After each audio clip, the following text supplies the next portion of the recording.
Thank you and welcome to the show this morning.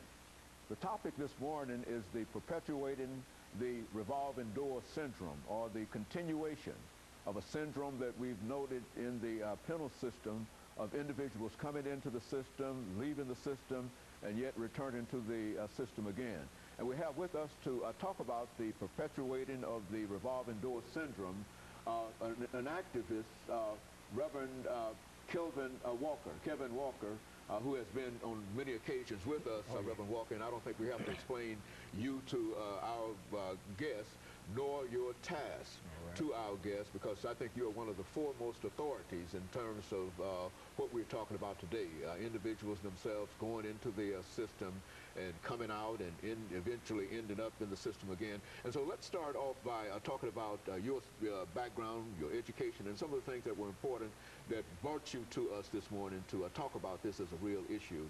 Okay, well, thank you. Once again, Dr. Haney, it's always a pleasure to be on your show because you are a person that really deal with some real issues, and I appreciate the format that you have out here and make available to us to come on here and talk about these issues. My name is Kevin Walker.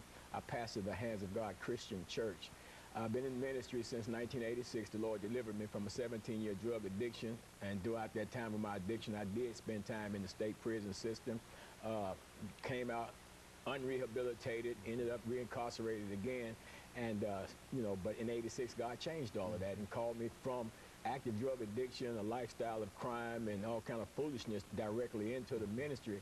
And in that calling, I developed a passion for people that are lost and people that are actually still involved in negative lifestyles. I'm born here in Nashville, Tennessee, educated in the public school systems, spent a little time with TSU, also did some college studies while I was incarcerated until they cut that out in the system, because I guess I was bettering myself. They didn't want that to happen. So they cut that out, and of course, under the Tribeca East Campus prison program. But never did graduated, don't have any degrees in anything, but basically just a measure of knowledge from a lot of life experiences that I have myself personally.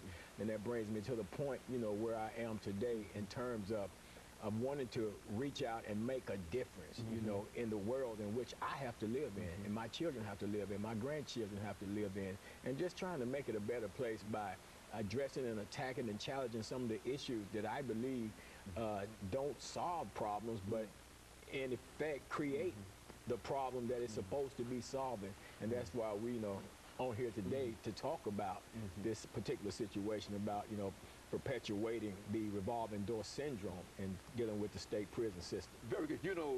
When we look at the whole issue of crime in America, one of the things I think that we can always say is that African Americans make up a large percentage of the ex-offender population, and as well as the incarcerated population. And let's look at some of the reasons that folks have often become involved in so much crime.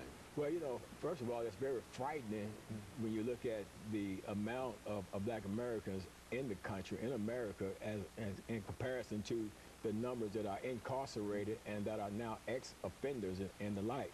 But, there's not just one single reason for crime in America.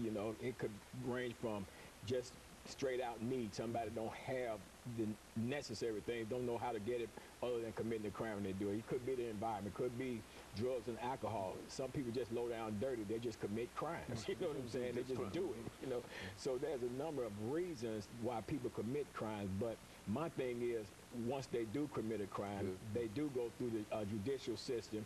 They are adjudicated, they are sentenced, they're tried, sentenced, and they're convicted, and they go into the prison system. Now, the purpose of the prison system is, number one, to punish you for what you did. I believe if you commit a crime, just like I did, I should have been punished. When I went to prison, I suppose had been there because I was a criminal with a criminal thought process that dictated that I should be in prison.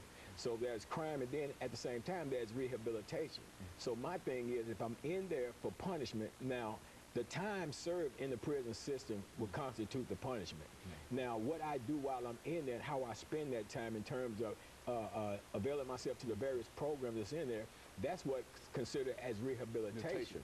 Well, the problem is those things oftentimes are overlooked, and we don't get the recognition for the rehabilitation, but it's always about the punishment when it comes to the parole system. And so you believe that we ought to put more, as we get ready for the first commercial break, you believe that we ought to have more emphasis upon rehabilitation more than upon punishment, and that is one of the places that we fall short. It's not that we should have more emphasis on rehabilitation, but we should recognize and acknowledge that aspect of that process more so than we are just the punishment phase, because eventually who goes to prison gets out. Okay, and of course, we'll be back with our audience following this very, very short commercial break.